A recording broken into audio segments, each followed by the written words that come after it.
그래서 지금 우리나라가 그 일본 한 10년 전에 그 시기하고 네네. 지금 닮은 시기가 아닌가 생각이 되고 있고요.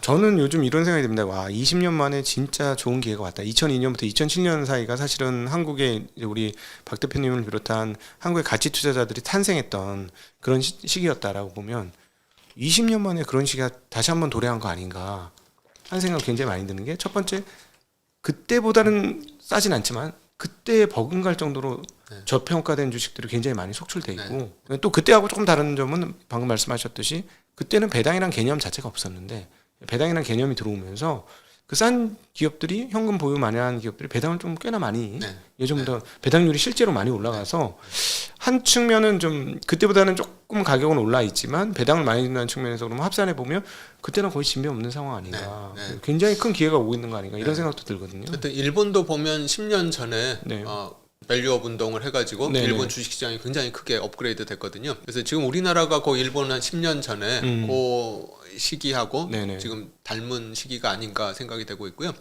굉장히 좀 긍정적으로 보고 있는 게, 최근에 이제 모 대선 후보께서 PBR 0.2 이하인 기업은 적대적 M&A를 당하거나 청산되는 게 바람직하다라고까지 표현을 하셨거든요. 그런 정도로 국내 저평가된 기업을 해소하려는 의지를 정치권에서도 보이고 있어서 굉장히 좀 긍정적인 방향이라고 생각하고 이거는 사주들 들어오면 진짜 깜짝 놀랄 얘기잖아요. 적대적 M&A를 열어놔야 된다. 사실은 너무 필요한 얘기 아닙니까? 네, 맞습니다. 사실 이제 우리가 가치 투자의 이제 그 시조가 아까 얘기했던 이제 벤자민 그레엄, 워런 버핏 얘기를 많이 하는데, 사실은 벤자민 그레엄이랑 워런 버핏도 초창기를 보면 행동주의 투자자였습니다. 그렇죠. 주주행동주의자였죠. 그래서 이제 그 벤자민 그레엄이랑 워런 버핏이 싼 기업을 사서 그냥 마냥 주가 오르기를 기다렸던 사람들이 아니고 적극적인 행동주의를 통해서 기업들이 여유 현금을 주주들한테 환원하도록 압력을 지속적으로 가하고 그러면서 이제 결국 그 주식이 정상 제가격을 받게 이렇게 만들었던 사람들이거든요. 그런 측면에서 보면 그런 운동이 지금 그 벤자민 그레엄이랑 워런 버핏이 뭐 50년 전, 100년 전에 했던 그런 액션이 지금 이제 우리나라에서 지금 벌어지는 거 아닌가. 그렇죠. 1940년대, 50년대 활동 내역들을 살펴보면, 근데 미국의 기업들이 잘 말을 안 들었던 게 나오고, 50년대 중후반부터는 그래도 버핏의 버크셔의 행동주의를 보면 기업 측면에서 버핏의 이야기를 들어주려고 하는 거는 보이거든요, 분명히 그때부터는. 그렇긴 했는데 사실은 이제 버핏의 초창기 투자를 보면 버핏이 이제 초창기 투자로 성공했던 사례가 뭐 쌈본맵이라든지 댐스터밀이라든지 이런 회사들이거든요. 그래서 이제 쌈본맵 같은 경우 예를 들면 이제 쉽게 설명을 들면 현금을 뭐 2천억을 들고 있는데 시총이 뭐 1,000억밖에 안 되는 이제 그런 회사였었는데 투자도 안 하고 그 현금을 계속 들고 있는 거죠. 그래서 이제 그 여유 현금을 돌려달라라고 이제 버핏이 처음에 요구를 했는데, 기업들은 무슨 소리냐, 콧방귀도 안 꼈는데 결국 워런 버핏이 이사회에 계속 진입하면서 지분 계속 사들이고 계속 이사회 멤버들한테 압력을 넣고 해서 결국은 여유 현금을 주주들한테 환원하도록 이끌어냈거든요. 그래서 이제 그런 측면에서 보면 사실은 지금 우리나라 상황하고 미국의 뭐 70년 전, 뭐 50년 상황이 사실은 뭐 거의 비슷하지 않았나. 근데 어떻게 보면 1950년 미국보다 더 심한 상황이니까 만약 이게 바뀌면 반대 공간도 엄청 열려 있다, 이렇게도 해석 가능하지 않을까요? 하여튼 그 워런 버핏 사례를 보면 그때 이제 워런 버핏이 투자했던 기업들이 예를 들면 자산이 2천억이 있는데 시가총액은 1,000억밖에 안 된다. 그러니까 자산 대비해서 뭐 한 50%, 뭐 60% 이런 할인된 기업들을 워런 버핏이 투자를 했거든요. 근데 우리나라 기업은 자산이 뭐 1조 원이 있는데 시가총액이 뭐 2천억이 안 되는 뭐 이런 기업들이 널려 있으니까 너무너무 극심한 저평가인 상황이라서, 또 만약 그게 해소가 되면 업사이드는 굉장히 크게 열릴 수가 있다. 이제 그게 해소되기까지 좀 지난한 과정이 필요하지 않을까 생각은 가집니다. 그럼에도 불구하고 대주주 지분이 50% 되면 아무리 그래도 법령이나 이런 게 제정되지 않으면 뻣뻣하게 전혀 안 움직일 것 같지 않습니까? 그거를 어떻게 강제하기는 좀 어려운 측면도 있어서요. 하여튼 이제 정부가 그걸 어떻게 좀 이렇게 압력을 좀 바뀌게 만들지. 아니 일본처럼 하면 되잖아요. 네. 거래소가 PBR 1배 이하는 그냥 네. 상장 폐지하세요. 네. 그냥 언제까지 기회 줄 테니까 네. 2년 안에 네. 지금 PBR 뭐 0.5배 미만인 기업들 PBR 1배까지 안 하면은 그냥 우리는 그거는 거래소에서 트레이딩 아니 이렇게 리스팅은 안 되게 하겠습니다. 네. 그냥 네. 퇴출하겠습니다. 네. 이래버리면은 순식간에 해결되는 문제 네. 아닌가요? 그런 방법도 있고 또 이제 뭐 네임앤쉐임이라고 해서 네. 뭐 불명예스러운 명단 올린다거나 네. 아니면 이제 최근에 이제 또 모 국회의원께서 발의를 하신 게 있는데 네. 기업들이 그렇게 주가를 억누르는 이유가 네. 상속을 네. 시가로 하니까 그렇지. 기업 주가를 낮게 유지하려고 하는데 상속을 시가가 아니라 네. 공정가치로 하게 하면 그렇죠. PBR 얼마 이하는 공정가치로 해라. 네. 그럼 완전 아이디어가 너무 좋더라고. 네, 그게. 주가를 낮출 이유가 없는 거죠. 그렇죠. 어차피 주가가 낮아봐야 네. 뭐 아무 쓸모가 없으니까 네. 어차피 시가 평가를 해서 네. 지금 1조 원 자산을 가진 회사가 지금 시총이 뭐 2천억밖에 안 네. 되는데 네. 2천억으로 상속을 하려는 거잖아요. 근데 그게 네. 아니라 1조 원 가치로 상속을 하게 네. 이렇게 평가를 해버리면 사실은 주가 누를 이유가 없으니까요. 사실 그 의원이 발의한 그 안이 가장 영향력을 많이 미칠 수 있는 대상은 지주회사일 것 같아요. 네. 한국의 지주회사는 지금 말도 안 되는 가격이잖아요. 네. 네. 자회사가 1조 5천억인데 모회사가 2천억이 안 돼. 네. 그리고 뭐 SK나 하나나 이런 것도 보면 엄청나게 그 모회사 네. 사실은 모회사 하나만 상장해도 되는 거잖아요. 네. 따지고 네, 보면 맞습니다. 미국식으로 보면. 네. 20년 전에 2000년 무렵에 네. 사실은 이제 지배 구조가 네. 너무 이렇게 순환 출자돼 있으니까. 순환 출자돼 있으니까 그걸 해결하기 네. 위해서 이제 지주회사 체제를 만든 건데 네.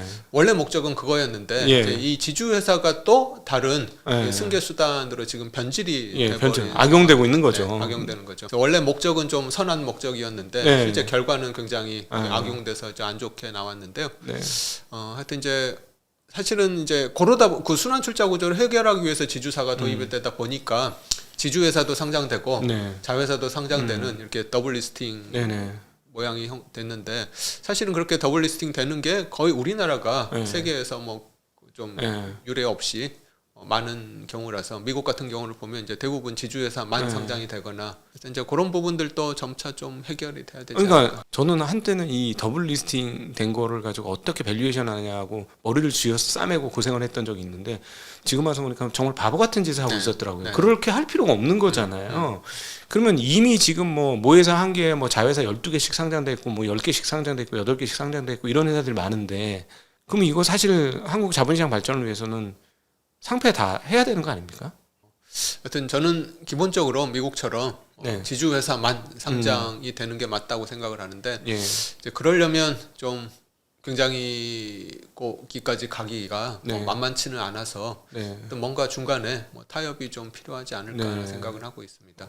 지금 지주회사들이 자회사 지분을 뭐 많이 가지고 있는 데들은 뭐 50% 넘게 가지고 네, 있긴 네. 하지만 예. 아닌 경우에는 50%가 안 되게 이렇게 들고 있는 경우도 되게 많이 있어서 예, 예. 그런 나머지 지분을 확보하려면 굉장히 많은 돈이 그렇죠. 필요하거든요.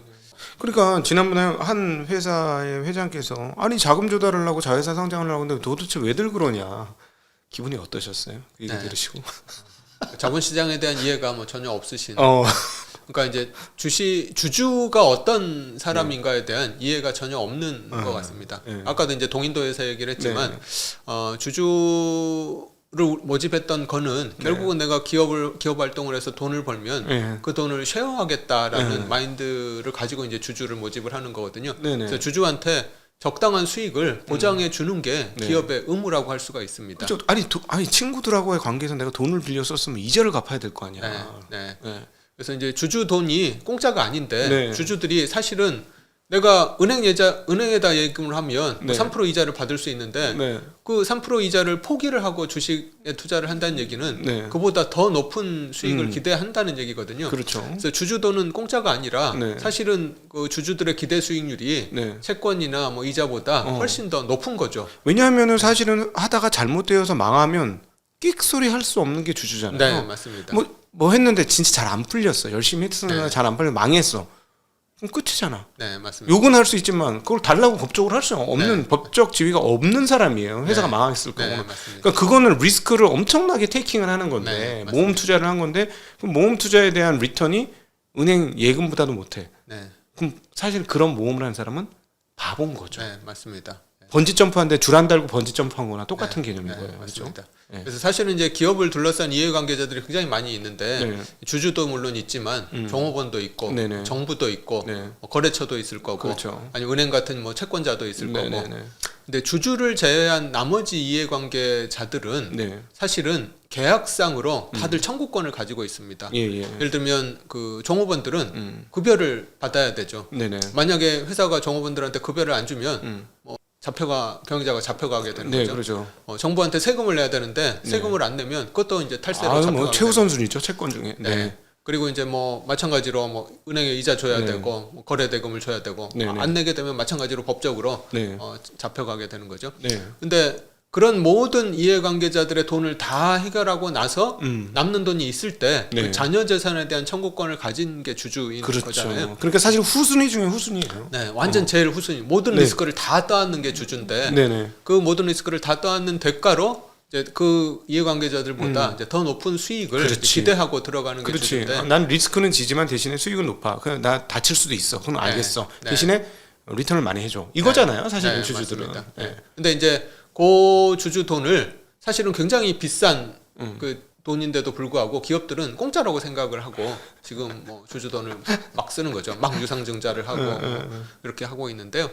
하여튼 이제 그런 부분들이 사실은 그래서 이제 그 주주들이 본인들의 그런 돈을 받으려면 네. 이 기업 경영자들이 제대로 기업을 경영을 하고 네. 기업 가치를 높이기 위해서 노력을 하고 네. 주주 가치를 높이기 위해서 노력하도록 이렇게 감시를 해야 되거든요. 그렇죠. 그게 이제 거버넌스 체계인 거죠. 네. 주주들이 일일이 그 기업들을 감시를 할 수 없으니까 네. 주주총회에서 이사진을 선임한 다음에 그 이사들이 기업 경영자가 제대로 네. 기업 가치를 높이는 활동을 하는지를 감시하도록 하는데 네. 지금 이제 이 우리나라 기업 거버넌스가 완전히 망가져서 네. 이사들이 전체 주주를 위해서 네. 활동을 감시를 하는 게 아니라 오직 대주주만을 네. 위해서 이사들이 거수기 역할을 하니까 네. 기업 거버넌스가 지금 완전히 망가져 있는데 그거를 네. 제대로 복구시키자는 게 지금 하고 있는 상법 개정인 예, 거잖아요. 예. 네네. 이사들이 이제 네. 대주주뿐만 아니라 회사와 전체 주주를 위해서 뭐 일을 해야 된다고 얘기를 하고 있는데요. 근데 이제 그런 측면에서 뭐 상법 개정 지금 이제 뭐 대선 후보께서 이제 상법 개정을 굉장히 강하게 밀고 있는데 하여튼 네. 뭐 그렇게 되면 좀 많이 개선될 부분도 있지 않을까 사실은 생각하고 있습니다. 최근에 그 우리 기분 아주 좋으신 이온투자자문의 박성진 대표님 왜 기분이 좋냐? 잘하고 계시기 때문에 고객들한테 할 말이 생기셔가지고 오늘 오신데 아주 표정이 밝으시고 아주 좋으시더라고요. 앞으로도 이렇게 좋은 성적을 내셔서 한국의 일반 투자자들한테 빛이 되는 우리 박성진 대표님과 이온투자자문 되시기를 빌면서 오늘 이온투자자문 박성진 대표와 함께 투자 진화를 만나다 함께 이야기 나누어 보았습니다. 함께 해주신 모든 분들께 다시 한번 감사드리고요. 우리 좋은 내용 정리를 해주신 박성진 대표님께도 감사를 드립니다. 인사드리겠습니다. 고맙습니다. 네, 감사합니다.